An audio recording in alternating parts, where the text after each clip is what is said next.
For some strange reason, the main character, Lest Albion, has been reborn inside the game he used to play over and over again.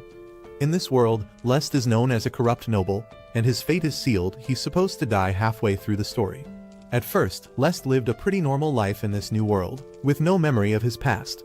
But that changed when he turned 14, during a sacred ritual called the Divine Oracle Ceremony. It's a tradition where teens are given a skill by the goddess. That's when Lest's old memories came flooding back. The goddess gave him a skill called Tame, a power people look down on, since it can only control weak creatures like pigeons or horses. When his father found out, he was furious. The Albion family has a proud legacy of raising legendary warriors, so his father had hoped Lest would get something powerful, like Sword Saint or another strong combat skill. Instead, with Lest receiving what's seen as a useless ability, his father quickly cast him aside, saying he wasn't fit to carry the Albion name. Even Lest's older brother joined in, mocking him and calling him worthless for the skill he got. With both of Lest's older brothers competing to become the next heir, they were actually pleased. Having a weak younger sibling made their rivalry much easier. Seeing how coldly Lest's family reacted to the news, the priest tried to comfort him, encouraging Lest not to let it weigh him down. The priest believed there had to be a deeper meaning behind the goddess giving him that skill. In that moment, Lest suddenly remembered he was now living inside Symphonia of Sword and Sorcery, the game he used to play non-stop in his past life. What shocked him most was that he hadn't been reborn as the main hero, but instead as the story's villain. That meant, if things went the same way as the game, he would be killed midway through the plot by one of the Demon King's army commanders. Being a dedicated player who had explored every ending, Lest knew that no matter what path he followed, his death was guaranteed. After the Divine Oracle ceremony ended, Lest started analyzing the game's events, starting with his so-called useless skill, Tame. In the game, Tame was known for handling animals like cows or birds, so most saw it as weak. But Lest remembered the hidden truth: it wasn't just for livestock. The skill could also be used to control monsters. In the original game, Lest didn't figure out who he truly was until it was already too late. Years of being mistreated had already darkened his heart, and he ended up using Tame to harm others. His growing power drew the attention of the Demon King's army, and eventually, they stole his ability and killed him. Knowing all this now, Lest realizes that even if he tries his best to change his fate, as long as he holds on to that skill, the Demon King's forces will eventually come for him. That thought leaves him wondering how he can avoid that doomed ending. Using everything he knows from the game, Lest decides to grow stronger and take control of the kingdom on his own. Since the main story won't begin for another year, he plans to use that time to prepare for the worst. But first, he has to survive the cruel environment at home. One evening during dinner, his twin brothers, Edward and Sidward, proudly showed off in front of their father, Marquis Gad Albion, clearly trying to win his approval. Their mother, watching the two boys with pride, couldn't hide her joy, but when her eyes landed on Lest, she coldly called him a failure because of what she saw as a worthless skill. His brothers jumped in right after, mocking him by saying that if he'd been born into a livestock keeper's family, then his skill might have actually been useful. Lest, who was quietly keeping to himself, finally tried to speak up. But his father quickly cut him off, making it clear he didn't care what Lest had to say. Feeling cornered by his own family's harsh words, Lest stood up and left the table, choosing to go for a walk instead. It had been a full week since his old memories came back, and he was slowly starting to connect the dots. Sadly, he couldn't check his stats like players could in the game. But the more he adjusted to this world, the more he noticed that the rules were still pretty similar, like how defeating monsters helped players grow stronger. Realizing this, Lest knew that to level up, he had to train and take down as many monsters as possible. In the game, there was a condition: he could only tame monsters that he personally defeated. So, if he wanted to control powerful ones, he'd first have to raise his own stats high enough to beat them.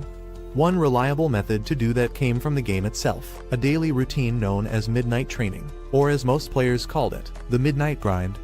In the game, players could pick from 5 different training types each day, each one boosting a certain stat. But here in the real world, Lest isn't limited to midnight or just one training session. As long as he does every kind daily, he's sure he can grow stronger at an incredible speed.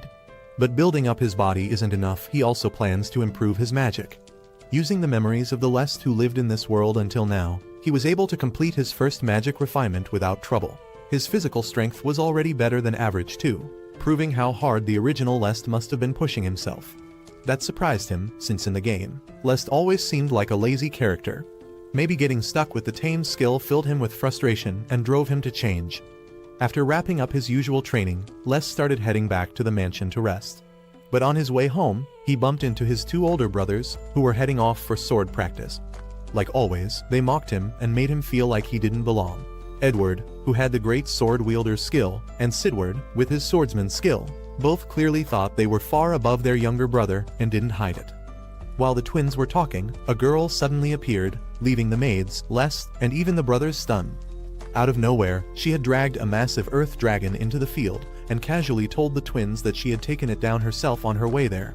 Her name was Elna Lebrizel, and she was the personal trainer of Les's brothers.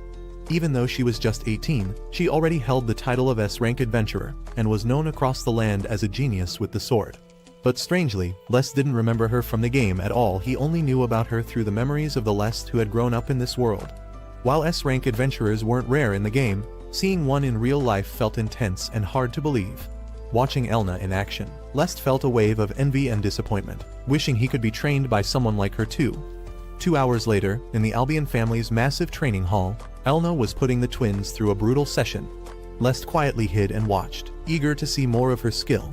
Just like he thought, she was insanely strong. What shocked him most was how easily she handled both brothers, even though they had powerful sword-based skills. She treated them like little kids, and in the end, they gave up from sheer exhaustion. Watching all of this, Les knew that while training could raise his stats, it wouldn't teach him real combat techniques. And since Elna only came to the Albion estate once a month for sword training, he couldn't afford to waste the opportunity. He had to ask her to train him too. But before he could even approach her, Elna had already noticed him. Without him realizing, she moved behind him like a shadow. Surprised, Les quickly introduced himself, and Elna immediately recognized who he was. After witnessing how she pushed his brothers so hard, Les, though a bit nervous, gathered the courage to say he wanted to become strong too, and asked her to teach him how to wield a sword. Still, he felt the need to explain that Tame wasn't really meant for fighting, which was probably why he hadn't been picked for her training. Elna agreed, saying that without a sword-type skill, there was no way he could survive her intense routine anyway. But Les didn't back down. The determination in his eyes made it clear he truly wanted to grow.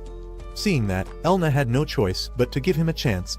In the blink of an eye, she tossed him a wooden sword ready to test what he could do. Elna wanted to see if Les was even worth her time, and to prove himself, he had to fight using his own strength. Her movements were quick like lightning, and every blow she delivered was heavy, showing just how far above him she really was. Even though it was clear she was holding back, Les knew that if he let his guard down even for a second, he'd be knocked out cold.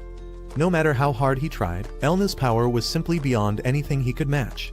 They had been fighting for over 10 minutes, and Les's legs were barely keeping him upright. Seeing how drained he was, Elna finally decided to end the match. Right away, Les asked her for feedback. Elna didn't hold back. She told him he still had a long way to go. His body just barely met the minimum standards, and when it came to sword fighting, he was basically starting from scratch. Still, she was curious, what was driving him to chase such strength? Was it to become a great swordsman, to surpass his brothers, or something else entirely? With firm resolve, Les answered with no hesitation he wanted to fight and defeat fate itself. Elna was taken aback. She'd never seen that kind of determination in any of her students before. So, she agreed to give Les 30 minutes of training each time she visited. Once she was finished with the other two, she'd spend that time coaching him as well. But she warned him clearly, if she ever caught him slacking off, not even a little, she'd stop right then and there. Les quickly promised her that would never happen. Since Elna wouldn't return for at least a month, he knew he'd have to keep training hard on his own to get stronger before their next session. Fast forward 2 months, and it's now Les's third day of training with Elna. At first, she assumed he hadn't made much progress. His movements still looked too easy to read. But then, to her surprise, Les showed her a technique she'd never seen from any of her other students. In the game, techniques were just as important as skills, maybe even more so. They were like final attacks that helped push past human limits. Over the last 2 months, Les had managed to learn one of them. It was a single strike move that boosted his sword's speed and strength, and he named it Blade Surge Full Drive, Flash Step. For the first time in her teaching life, Elna felt someone come truly close to landing a hit on her. Even though Les's attack was fast, Elna was still much stronger. She blocked it with ease. Les looked frustrated, feeling like all his hard work over the past few months wasn't enough. But while he was doubting himself, Elna stood there in silent shock, amazed by how far he'd come. The fact that he had only been learning swordsmanship for 2 months, and was already matching the level of his brothers who had been training for 6 is nothing short of incredible. It was clear that Lest had pushed himself to the limit, pouring everything into his training. But even that alone couldn't fully explain this progress. On top of that, the flash step technique he used earlier was something designed for people with actual sword-type skills. For someone without a combat class, even with natural talent, it should have taken a full year to learn. And yet, Lest had mastered it in just 2 months. That made Elna wonder if she had stumbled across something special, maybe even a once-in-a-generation talent. Meanwhile, Lest, still a little down because he hadn't landed a single hit on her, also felt thankful. Thanks to Elna, he had come a long way. So far, everything had been going better than he expected. Lest believed that as long as he stayed away from the main character and others who'd become his enemies, he could escape his doomed fate. But one night, their father, the Marquis, gave him unexpected news Charlotte, the second princess, was coming to visit their estate. Lest quickly tried to recall who she was. Then it hit him Charlotte was the main heroine in the game. She was the second princess of the Finale Kingdom, and a walking death flag for Lest. If he had to sum her up in one phrase, it would be, the perfect princess. Like many young royals, she had a deep curiosity about the world and easily made friends with anyone. She had a kind heart and treated everyone with respect, no matter their status. Even with all her talent, she stayed humble and trained hard to defend her people. But it was exactly because of her strong sense of justice that she couldn't overlook the things Lest did in the original story. When Lest lost control of his power and hurt others, Charlotte joined the hero to stop him. That battle led to Lest's death cut down by a high-ranking Demon Lord commander. According to the game's original story, there shouldn't have been any interaction between Lest and Charlotte at this stage. So, he couldn't help but wonder why had the plot suddenly changed. As it turns out, Elna also served as the sword instructor for the royal family, and she happened to mention a talented young swordsman from the Albion household to Her Highness. Curious and impressed, Charlotte decided to meet this person herself. Believing it must be one of the twins, the Marquis and his wife were thrilled, thinking their sons had caught the princess's eye. But what they didn't realize was that Charlotte was actually interested in Lest. Realizing his actions may have shifted the game's storyline, Lest quickly tried to figure out a way to correct it. 2 weeks later, the day of Charlotte's official visit finally came. Lest and his brothers waited together to greet her. But the twins, full of confidence, told Lest to stay out of their way, certain the princess had come to see them. Lest didn't argue, he simply stepped aside and left. While his brothers tried to impress Charlotte, Lest decided to make use of the free time by heading out to hunt monsters. The Arst Forest, a wild monster zone, stretched across Albion land and was perfect for training. The Albion family has strict rules. No one is allowed to enter the Arst Forest until they're officially enrolled in the Royal Academy. Not wanting to draw too much attention just yet, Lest decided to hold off on his plan for now. Meanwhile, back at the mansion, the princess had finally arrived, and the twins, along with the Marquis, were having a tea party with her. The twins were captivated not only by Charlotte's beauty, but also by her special skill, Holy Sword Princess. It was a top-tier ability that gave powerful boosts to both holy magic and sword skills, stronger even than their older brother's sword technique at the academy. When Charlotte asked if she could watch them spar, the twins eagerly agreed. But to their surprise, Charlotte didn't seem all that impressed. Their techniques weren't bad, but they weren't anything special to her. Realizing this, the twins quickly panicked and tried to come up with a way to win back her interest. Without thinking about the risks, they made a reckless decision. They would show her real combat by fighting monsters in the Arst Forest. Hearing this, Charlotte was visibly shocked. From what she had seen, their skills didn't seem strong enough for a dangerous place like that. Still full of overconfidence, the boys quickly reassured the princess that they could handle it. Charlotte hesitated, unsure whether she should allow them to go. But with the twins sounding so certain, she felt she had no choice but to follow along and see for herself. A short while later, the twins, Princess Charlotte, and her personal aide stepped into the forest. Fear showed clearly in Charlotte's eyes, and she even began to sweat slightly. Even though it was still daytime, the forest was dim and eerie, but despite the atmosphere, the boys smiled and told her not to worry, they had everything under control. While they explored, Charlotte suddenly remembered that the twins had another sibling who was in the same school year as her. Curious, she asked where Lest was. The brothers exchanged a quick look and gave her an awkward smile. Then they lied, telling her that Lest had gone off on his own somewhere.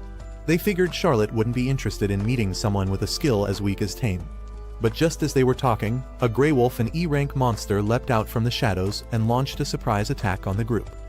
Luckily, the twins were quick to react and took down the threat without much trouble. But even with that small victory, it was becoming clear to Princess Charlotte that the twins' skills weren't as impressive as she'd expected. At the same time, Estella, Charlotte's personal assistant, sensed something off. Her expression changed, and she quietly suggested that they should leave the forest right away. Puzzled, Charlotte asked why. Estella explained that she felt something dangerous was closing in and didn't think it was safe to stay any longer. Still desperate to prove themselves, the twins insisted they remain. That's when a stronger threat suddenly appeared: a Gale wolf, ranked C, much more dangerous than the one before. The monster lunged forward with incredible speed, and Estella quickly stepped in, blocking the first blow to protect the group. Without hesitation, she told the twins to take Charlotte and run, which they did. But as they tried to escape, another wolf appeared out of nowhere and blocked their path, trapping them. With no other choice, Charlotte was forced to use her magic, while the twins struggled just to land a single hit. Even with her powerful spells, the Gale wolf's sheer strength began to overwhelm her, slowly wearing her down and putting her in serious danger. Just as the beast was about to deliver a deadly strike, help arrived. Lest jumped in, blocking the monster's attack completely and saving the princess's life. A few minutes earlier, Lest had spotted Princess Charlotte and her maid Estella heading into the Arst forest with his brothers. Without wasting a second, he rushed after them, fully aware of how dangerous the Forbidden Forest could be. Realizing that his brothers were likely doing all this to impress the princess, Lest didn't even pause. He sprinted as fast as he could, determined to reach them in time. As the group made their way through the forest, Lest stayed hidden, watching them from the shadows, moving silently between trees. Most monsters here were low-ranked, and the twins could handle those. But if they happened to run into something powerful and Charlotte ended up hurt, or worse, her death could mean execution for the entire Albion family. So just to be sure, Lest chose to follow them no matter what. And his instincts were right. In the present moment, he stepped forward just in time to protect Charlotte from being struck down. It was a dangerously close call. Even Lest nearly got killed, but he felt relieved. If he had been just a second later, the princess could have been seriously hurt. When Lest suddenly appeared, Charlotte was surprised to see an unfamiliar face and quickly asked who he was. That's when Lest realized he hadn't introduced himself to her yet, even though he'd hoped to avoid this meeting for as long as possible. But thanks to his reckless brothers, he was now stuck in the middle of it. Even so, Lest still wanted to keep his identity a secret for now. So instead of saying his name, he simply replied that he was just a regular passerby. Charlotte, however, didn't buy it. There was no way a normal person would be wandering around such a dangerous place. She clearly had a lot more questions, but Lest cut her off, saying they could talk later. He still had a beast to deal with. Charlotte understood and gave him space to fight. The Gale wolf Lest now faced was a C-rank monster that could control wind magic, making it especially hard to deal with. Even with all his training, Lest knew that if he fought it head-on, he probably only had a 40 to 50% chance of winning. Still, he chose to stay hopeful, believing that with the knowledge he had from the game, he might just be able to pull off a win. As the monster lunged forward, Lest managed to dodge just in time, instantly placing himself in front of the princess to shield her from harm. But the fight wasn't going in his favor. He was clearly struggling. The Gale wolf's attacks came in a variety of forms, leaving almost no opening to strike back. Whether it attacked from a distance or up close, Lest had a hard time finding the right moment to counter. This wasn't surprising. After all, Gale wolves were known for their perfect balance of offense and defense, making them a nightmare to deal with. But what would overwhelm a normal person in this world was a different story for Lest. Thanks to his deep knowledge as a hardcore player of the game, he had already memorized this monster's patterns.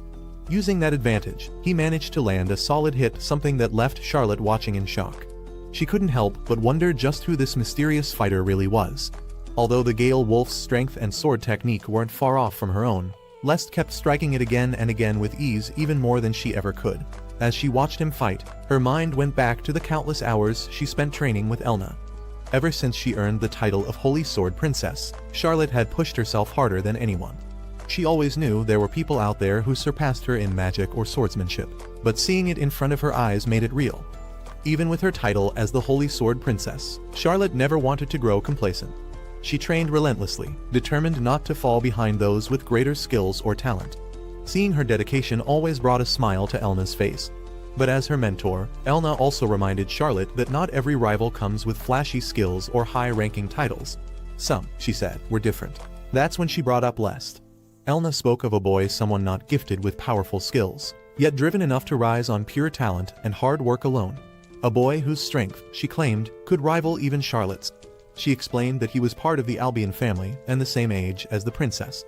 Charlotte hadn't planned to visit the Albion estate, but hearing Elna speak so highly of this boy stirred something in her. It wasn't just curiosity, it was admiration, and maybe a spark of challenge too. So when Elna encouraged her to meet him, Charlotte agreed.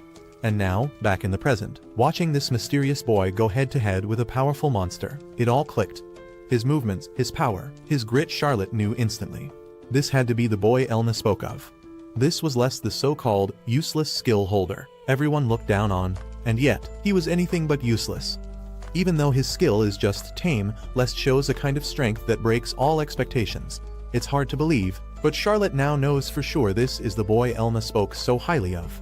While Charlotte stands there amazed by his abilities, Lest remains focused on ending the battle, especially now that the monster has run out of magic. He knows this is his best shot to finish things. So when the beast suddenly shifts its attention and lunges at Charlotte, Lest reacts instantly, striking its head with full force and killing it using his signature move One Flash. A fight like this would have been intense for most people, but Lest handled it so effortlessly that even Charlotte, one of the most powerful fighters in the kingdom, was left stunned.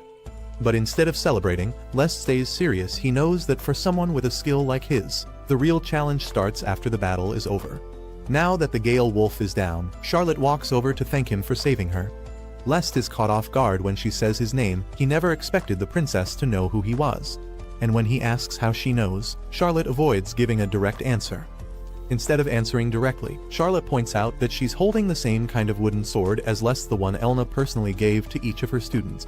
To properly introduce herself, she formally reveals that she's the princess of the Finale Kingdom and shares that she, too, is being trained under the same swordmaster. Despite her royal status, Charlotte doesn't hesitate to bow before Lest, sincerely thanking him for standing his ground and protecting her until the very end. She even admits that his courage and skill with a sword deeply impressed her, though Lest tries to downplay the situation, treating it like it was nothing special. The princess keeps expressing her heartfelt thanks. Her warm, beaming smile catches him off guard and leaves him slightly flustered.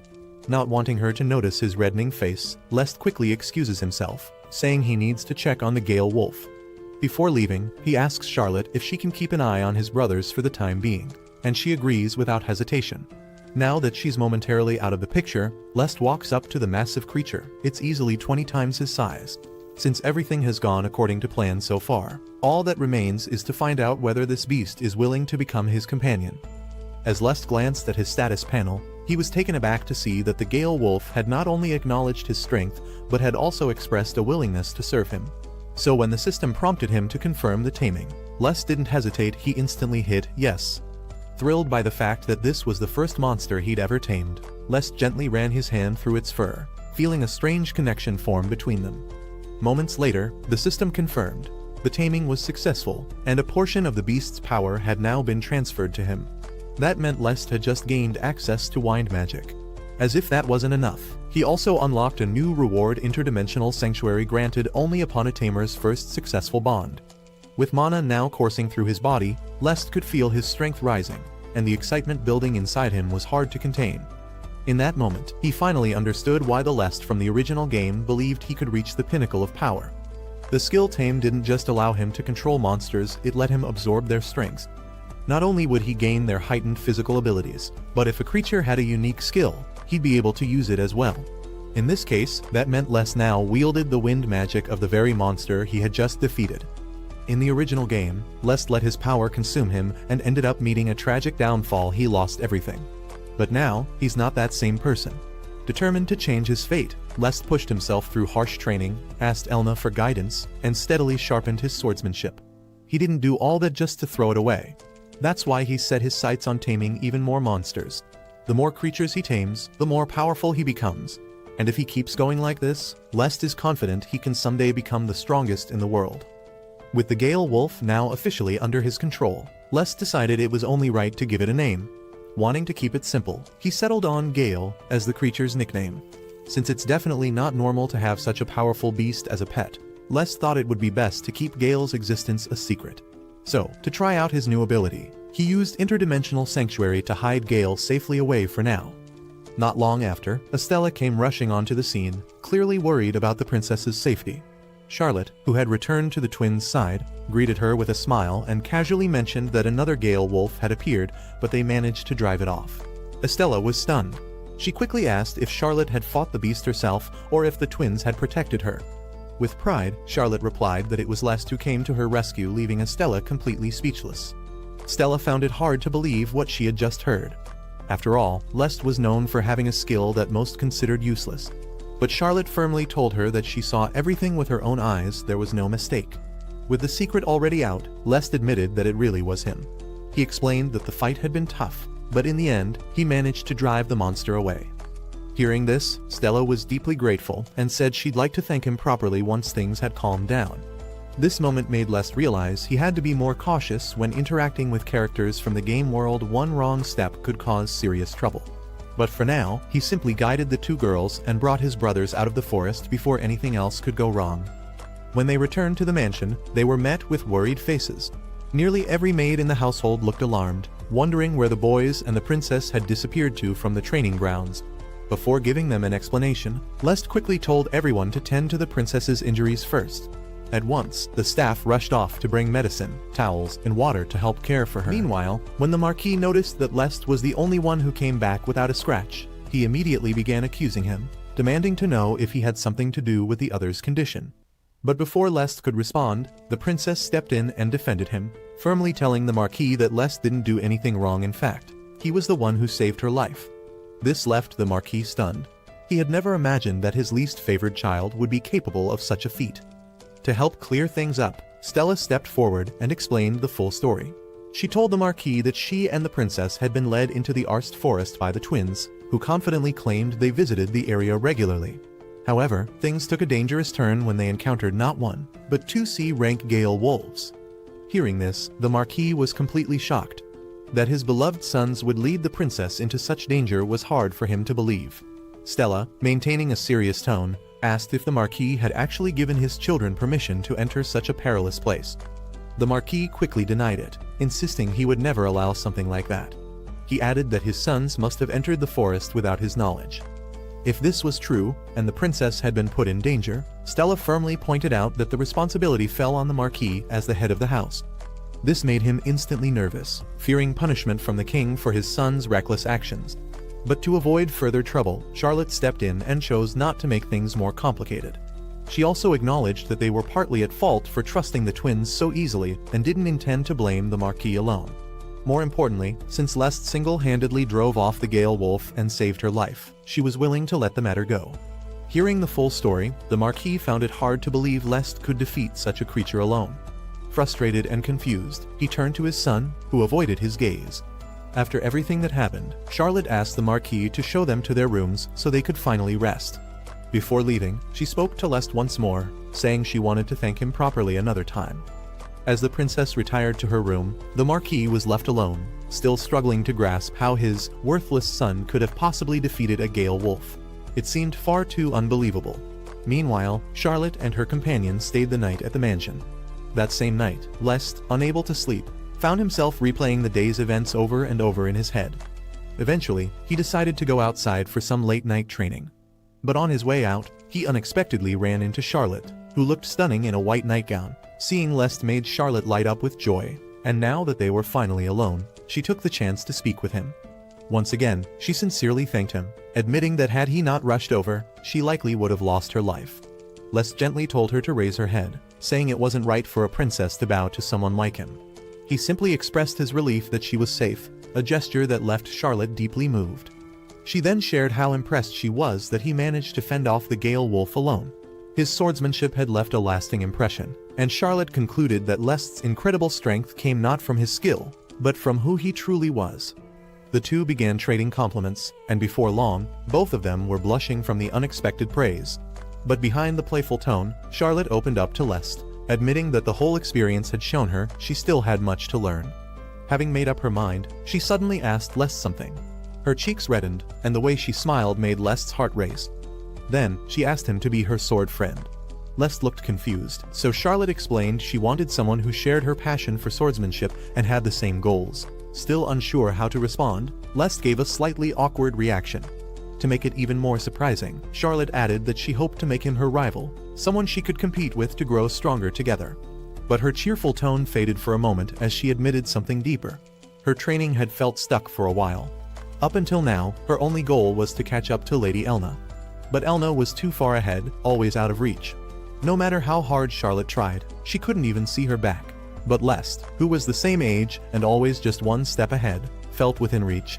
With him, she saw a real chance to push herself and grow stronger side by side. Charlotte felt sure that with Lest by her side, she'd definitely grow stronger. That's why, with him as her partner, she believed she could keep improving. Meanwhile, Lest found himself caught in doubt, unsure if he should accept her request. Ever since he remembered his past life, he had promised himself not to get too involved with the game's main characters. But no matter what he did, fate kept pushing him toward them. Eventually, he gave in, especially since Charlotte was so persistent. And honestly, could he really say no to a princess? Once he finally agreed, Charlotte lit up with joy, clearly happy to become friends with him. Surprisingly, Lest also felt a bit excited about it, even though it wasn't something he ever thought would happen. Since they were now sword partners, Charlotte suddenly had a wild idea. She asked Lest to call her by her nickname, Chero. This left Lest totally stunned. To him, it felt way too casual, especially with how different their social ranks were. Charlotte didn't hesitate to scold Lest, firmly saying that she doesn't care what others think. If she says something is fine, then that's all that matters. Thinking back, Lest realized that Charlotte had always been this stubborn in the game. Once she made a decision, she never backed down. So with no room to argue, Lest gave in and agreed to speak more casually, just as she wanted. And just like that, the very person Lest had tried to avoid all this time had now become someone close. Still, he couldn't help but wonder, will this new connection help him, or just bring more problems his way? The next morning, it was finally time for Charlotte to return to the palace. Before leaving, she made sure to personally say goodbye to everyone in the mansion. As the carriage rolled off toward the royal capital, the Marquis couldn't help but feel irritated that of all people, it was Lest who caught the princess's attention. Making things worse, he lashed out at his twin sons for nearly dragging the Albion family into trouble.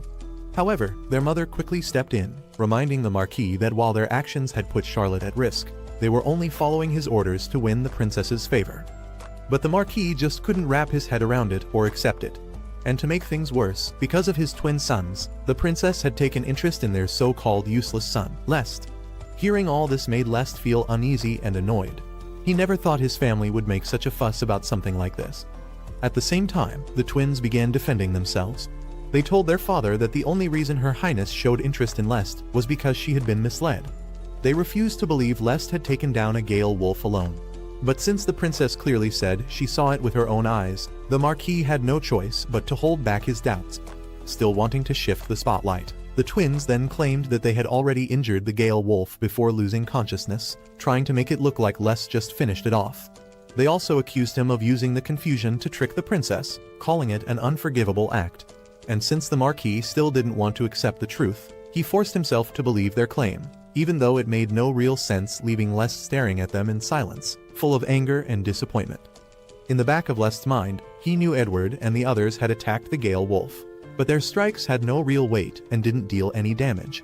Lest was certain that it was his own efforts that led to the wolf's defeat, and this time, he wasn't going to let his brothers steal the credit. Still, the Marquis wouldn't even give him a chance to speak and just told him to stop talking nonsense. But Lest wasn't about to let his family trample over him again. His determination to prove the truth shocked his father, who had never seen him so serious before. So, to test if Lest really was strong enough to take down the Gale wolf, the Marquis ordered him to face both Edward and Sidward at once and beat them to prove his claim. Since neither of the twins had managed to defeat the wolf before, it only made sense that if Lest was telling the truth, beating both should be easy. Upon hearing this, the twins grew excited. They were confident they could crush their brother quickly. And while a 2-on-1 fight went against proper rules, the twins claimed even the goddess would approve if it meant exposing their foolish brother's lies. At this point, if Edward and Sidward are free to use their full strength, then they're strong enough to not be easily beaten by a Gale wolf. On their own, they're almost just as skilled as Lest. But if he had to face them both together, he knew he wouldn't be able to win. That might have been true yesterday. But now that he's managed to tame the Gale wolf and unlock this new power, things are different. With this in mind, Lest feels certain he can beat his brothers easily. His sudden confidence left everyone in the room surprised. Just before the match could begin, someone unexpected showed up. Elna herself came forward and said she would serve as the witness to the brothers' duel. Even the Marquis was taken aback, as he didn't expect Lady Elna to appear now, especially with time left before the next training. Elna quickly explained that she heard from Stella about how her students had been attacked by a gale wolf and was relieved they had survived. She couldn't just stay put, so she came over to check on them and walked in right when she overheard that her students were preparing for a duel. Since Elna was already present, she chose to take on the role of official witness for the upcoming fight. When she referred to all 3 boys as her students, the Marquis suddenly understood that Lest had also been receiving her guidance, not just Edward and Sidward. Calmly, Elna explained that she agreed to train Lest only because he strongly requested it.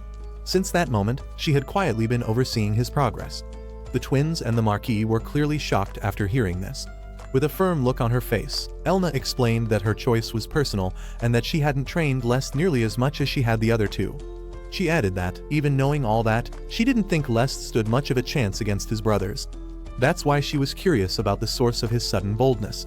Her words gave the Marquis a bit of relief, hoping Lest wasn't as gifted as Charlotte seemed to believe. But Lest was sure that Elna had seen his growth and knew well he wasn't the type to boast unless he truly had something to show for it. Realizing that Elna was testing him, Lest made up his mind to prove not just his strength to his family, but also his worth to his teacher. So, as the duel was about to begin, he calmly stepped into position. When the twins saw the wooden sword in his hands, they instantly understood he was indeed being trained by Elna. Still, unlike Lest, who only had a wooden blade, the twins were holding weapons meant for actual combat. That made Lest feel a little uneasy, but also curious about what his brothers were truly thinking. The reason Lest felt so sure he could beat both of them was the new strength he gained from taming. With his body now stronger and access to wind magic, he had some confidence he could win. Even so, Lest didn't plan to use wind magic during the fight. More than anything, he didn't want anyone discovering the full power of taming yet, since that could bring more problems his way. Besides, wind magic wasn't the only special ability he now had. He believed more power would come to him in time. Just then, the match officially started. Wasting no time, the twins rushed in to attack, thinking they could take down Lest without much effort. There's no denying that Edward and Sidward were both fast and strong, but Lest's speed and reflexes had improved just as much. The twins were stunned. This was the first time they saw their younger brother move like this. They didn't expect Lest to block all of their attacks so easily. Realizing that they couldn't beat him one-on-one, the two started to work together more seriously. When one of them spotted an opening, Edward quickly tried to end the fight with a single, powerful blow. He thought Lest wouldn't be able to stop a steel greatsword using just a wooden one. But instead of panicking, Lest saw this as the perfect moment to use his secret move, Magic Infusion. Because of this skill, he managed to block the heavy strike. Edward was stunned. He couldn't believe what had just happened and immediately asked Lest what he did. Without hesitation, Lest answered honestly. He explained that it was a special technique known as Magic Infusion, an advanced type of mana control. By filling the smallest gaps in an object with magic, its durability increases a lot. But for someone like Edward, who only knew how to swing a sword without thinking, the concept probably sounded confusing. Hearing Lest talk like that made Edward furious. In the game Lest played in his past life, Magic Infusion was a top-tier skill mainly used by frontline fighters. It was known for being both strong and flexible, but also very hard to learn. To pull it off, a person needed not just a huge amount of magic power, but also sharp control over it. After spending every day training his magic since he got his memories back, Lest had finally gotten a good grip on the technique. And because taming the Gale Wolf gave his magic reserves a serious boost, he could now use it for real in battle. Along with that, taming also granted him another useful skill by letting magic flow through his entire body. He could level up his physical power even more. Now, Lest could activate both body strengthening and magic infusion at the same time. This gave him an edge in both raw strength and how well his weapon worked. His twin brothers couldn't believe what they were seeing. The same little brother they always ignored and made fun of was suddenly stronger than the both of them. After going all out for several minutes, Edward and Sidward were already breathing hard. Nothing they tried had worked. Now, out of ideas and nearly out of energy, they were left wondering what to do next. But since they had already taken their best shot, it was finally time for Lest to show what he could really do. Without wasting any time, Lest launched his counterattack with full confidence. He even wore a small smile as he swung his wooden sword, surprising his brothers with every clean hit. When they thought they had found a gap to strike back, Lest easily avoided it, calling their move too predictable. Since their stance left them wide open, Lest didn't struggle at all to land a strong blow. As the match dragged on, the Marquis stood frozen, watching with disbelief. He couldn't understand how Lest, who only had the tame ability, was now fighting like this.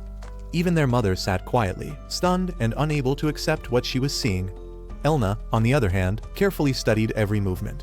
She noticed that Lest's growth had already been incredible before, but the way he had improved just in the last month was simply unheard of.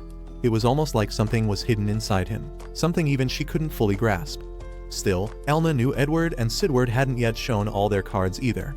Powerful skills, when used right, can easily crush the hard work of someone without them. If Lest couldn't find a way to overcome that gap, then this would be the limit of how far he could go. In this duel, Lest knows he has only two ways to win: either knock his opponents out cold or force them to give up.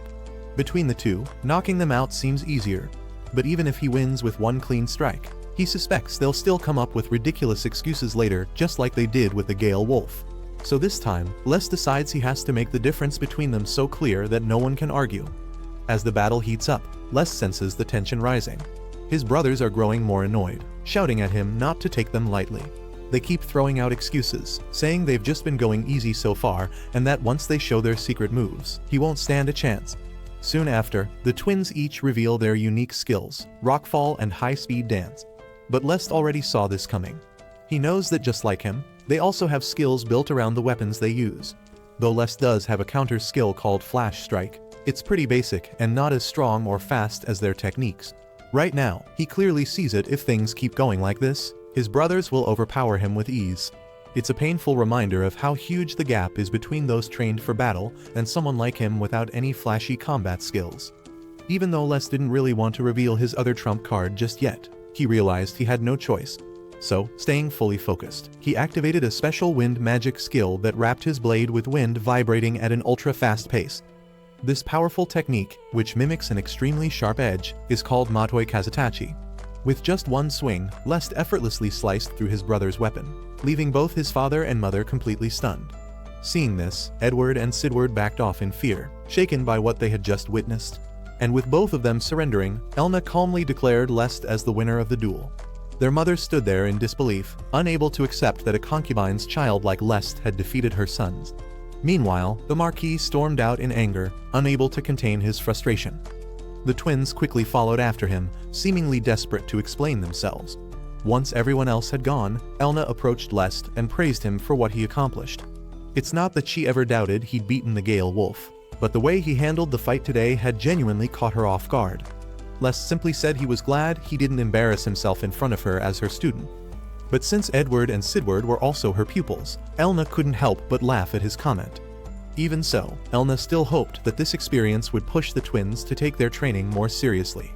No matter how the match ended, she felt genuinely proud of Lest. Now that the duel was settled, she told Lest she had a few questions about the techniques he used, which instantly made him a bit anxious. But to his relief, she said she wouldn't press him too hard, though there was still one thing she wanted to ask. Just before Edward and Sidward unleashed their special moves, Elna had noticed a brief hesitation in Lest's stance. She asked if he had been thinking of using a different strategy instead of breaking their weapons. Now that she brought it up, Lest admitted that he had another option in mind. He could have avoided using Matoi Kazutachi and instead tried to redirect the path of their attacks with his wooden sword. While not easy, it was something he felt confident he could pull off. But that plan had its risks. For one, since the idea depended on using his opponent's force against them, Lest figured Edward and Sidward would just brush it off and say he got lucky. Worse, they might have even gotten badly hurt if things went wrong. Even if it's normal in a fight, Lest still didn't want to deal with the mess if his brothers got hurt and started whining afterward. That's why, instead of risking more drama, he decided to end it by breaking their weapons using Matoi Kazutachi. From the look on Elna's face, it was clear she figured that out too. Still, Lest had finally earned a certain level of respect in the Albion family. He knew, though, that without the Gale Wolf's help, he couldn't have pulled it off. Wanting to show his gratitude, Lest opened a portal to his interdimensional world and called for Gale. The wolf looked ready to leap out, but Lest quickly decided to enter the space himself to avoid any chaos. Once inside, he went straight to Gale and gave him a sincere thanks. After all, it was Gale's wind magic that helped him defeat his brothers. Even though the win was great, Lest reminded himself to stay focused on what's ahead. Just then, a notification panel suddenly appeared, alerting him that his current tame slot was full. If he wanted to tame another monster, he'd need to increase the limit. It didn't really surprise him. Lest had known all along that while tame was powerful, it also had strict limits. To add more beasts beyond Gale, he had no choice but to level up the skill. In the game he used to play, Lest remembered only ever taming 5 monsters in total. Each one was incredibly powerful, and having them made Lest stronger too. But once those monsters were taken down, he became weak quickly because he hadn't kept up with his own training. Determined not to make that same mistake here, Lest now plans to level up no matter what. Late night training helps improve his stats little by little, but to grow faster, he needs to fight monsters and earn real experience points. Now that he's tamed Gale, Lest's power has reached close to a B rank level. Even though he's officially still a C rank, that's enough for him to handle most unexpected trouble on his own. Still, he knows the next step, he needs to enter the Arst Forest again. But given the current situation, there's no way his family would ever allow him to go back there. Even so, Lest already has his eyes set on the next monster he wants to tame, and that creature lives deep inside the Arst Forest.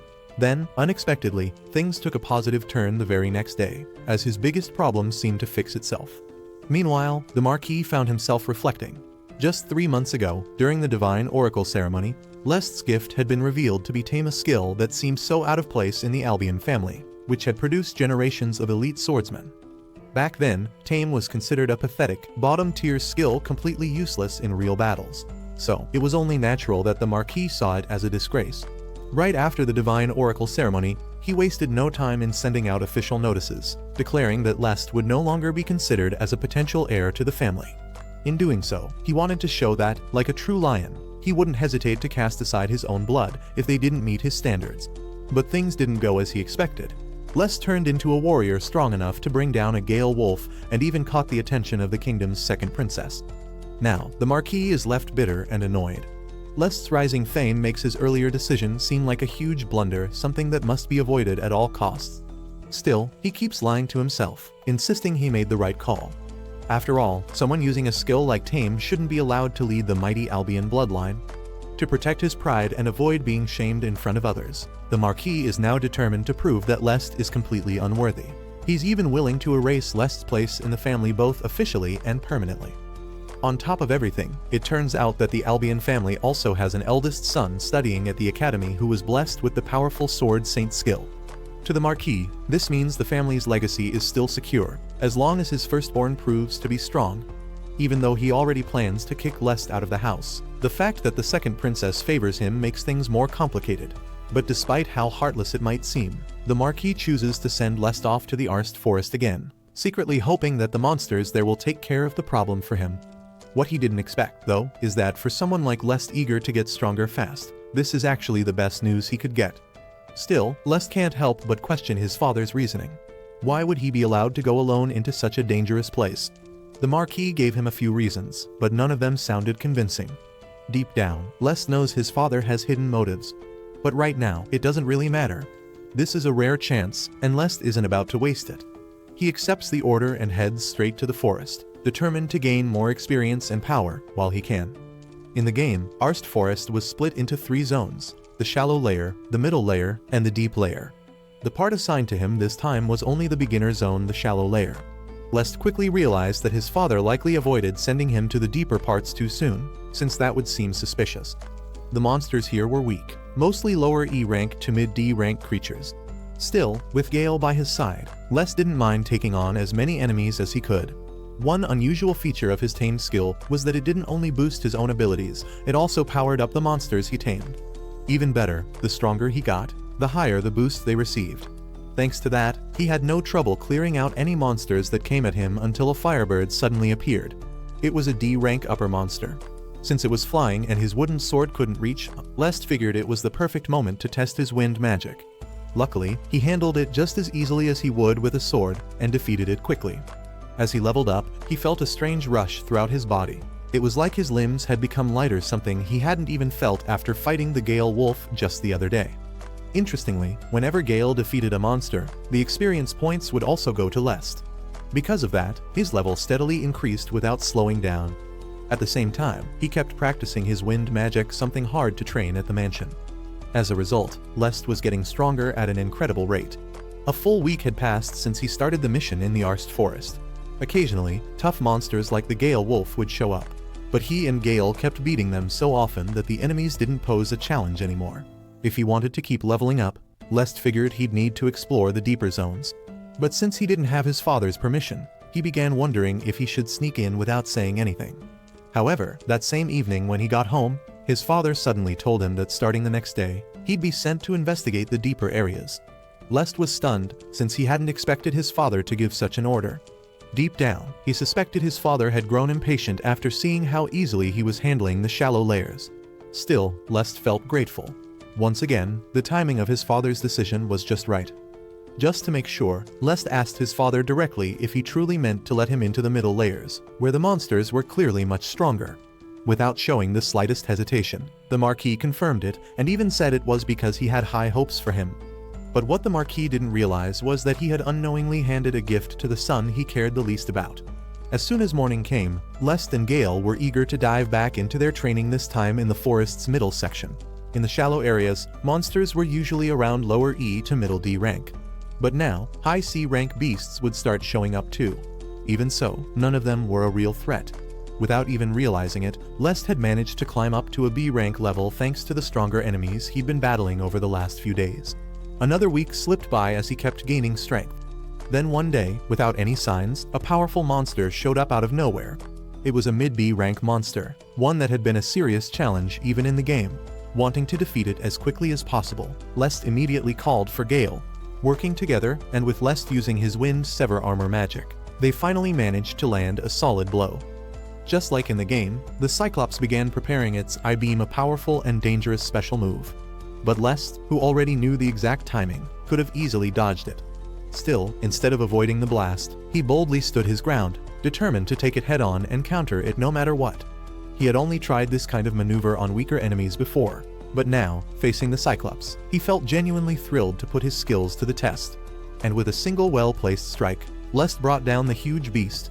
Since he finally met the required conditions, his level rose again, and with it, the ability to tame a second monster. That alone got Lest fired up, since he had been waiting for this chance. For days now, he had already made up his mind about his next target, one that lives in the forest's deepest zone. Although his father hasn't allowed him into that area yet, Lest couldn't help but question whether he even needed that permission. Still, since it had already been a long, exhausting day, he chose to return to the mansion for now. After all, he knew that tomorrow, he and Gale would face the strongest creature they've ever encountered, one spoken of in legends across the kingdom. The monster Lest planned to tame next was none other than a dragon. And so, the following day, even though his father hadn't officially granted him permission to enter the deepest part of the forest, Lest went ahead anyway. After cutting through the upper and middle zones for nearly an hour, he and Gale fought their way past B-rank monsters, steadily moving toward their true destination. Eventually, after countless battles, they arrived at the place Lest had been aiming for all along. Standing in a wide, open field, Lest waited eagerly, knowing the moment was close. Then suddenly, a fierce wind swept across the area his signal had arrived. Out from the ruins of an old, crumbling church soared a black dragon, its wings slicing the sky as it let out a deafening roar. But rather than feeling fear, Lest's eyes lit up with excitement. Facing such a powerful opponent thrilled him. What amazed him even more was that this creature, still in its youth, already radiated an aura that shook the entire forest.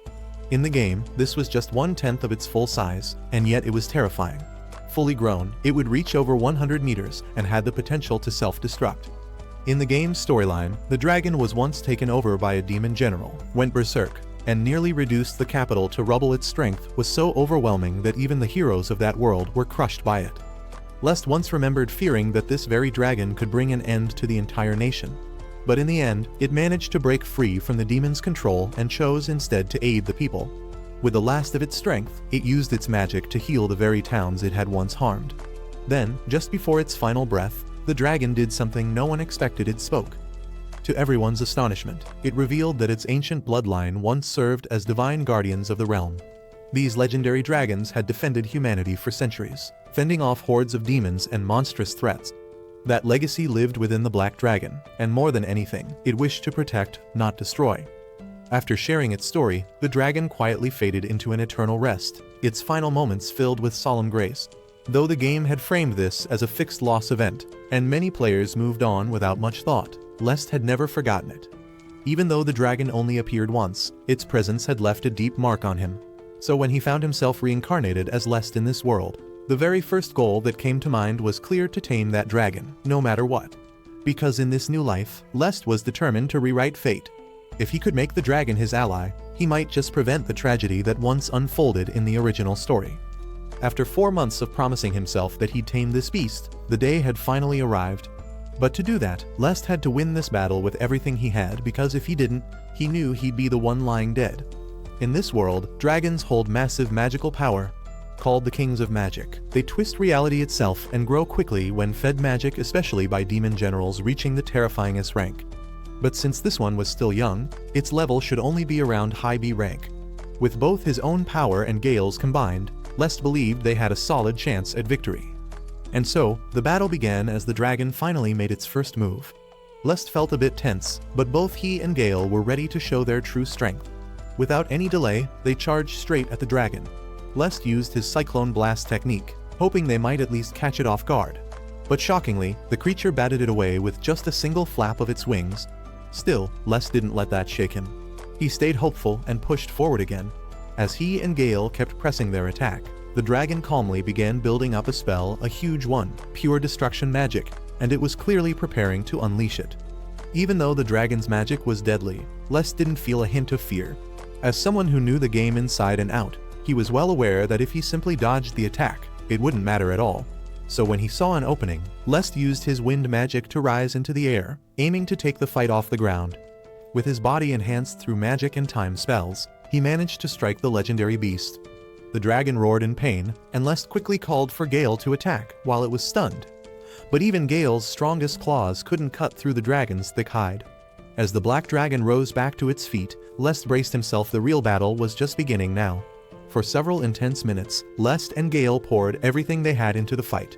The fearsome black dragon, once forced from the skies, gave up trying to fly and focused all its strength on the ground instead. Lest knew that if he slipped up, even for a second, he'd lose instantly. Yet deep in the heart of that dangerous fight, something strange stirred inside him, an intense excitement unlike anything he had ever felt. To him, this battle wasn't just about survival anymore. He saw the dragon not as a mindless beast, but as if it were a mighty demon puppet, and this, to Lest, was a rare moment to fight with pride and honor.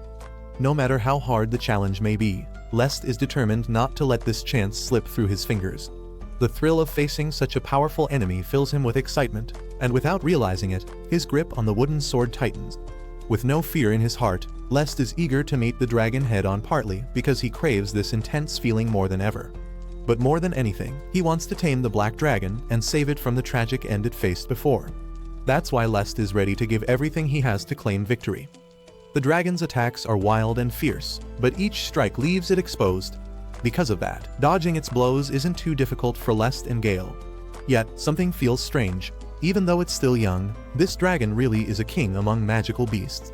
As the battle continues, Lest begins to realize something. The dragon hasn't been trying to hit them directly at all. It's almost like it wants them to notice something. And now, as they both freeze in place, Lest senses it. This next attack is different. If his guess is right, the black dragon is preparing to unleash its breath attack. This was the kind of attack Lest and Gale absolutely had to avoid. One mistake, and it could cost them their lives. But in that moment, something finally clicked for Lest. Taming a monster wasn't just about beating it in battle. It was about something deeper than just proving strength. As the black dragon unleashed its terrifying breath attack, Lest could only stand frozen, watching the blast race toward him. The heat alone was enough to scorch the air, but that wasn't what scared him the most. What truly shook him was the enormous amount of magic behind it. As the searing magic closed in, Lest couldn't help but question himself. Had he made a terrible mistake? Had he misjudged everything from the start? But just then, something unexpected happened. The breath didn't hurt him at all.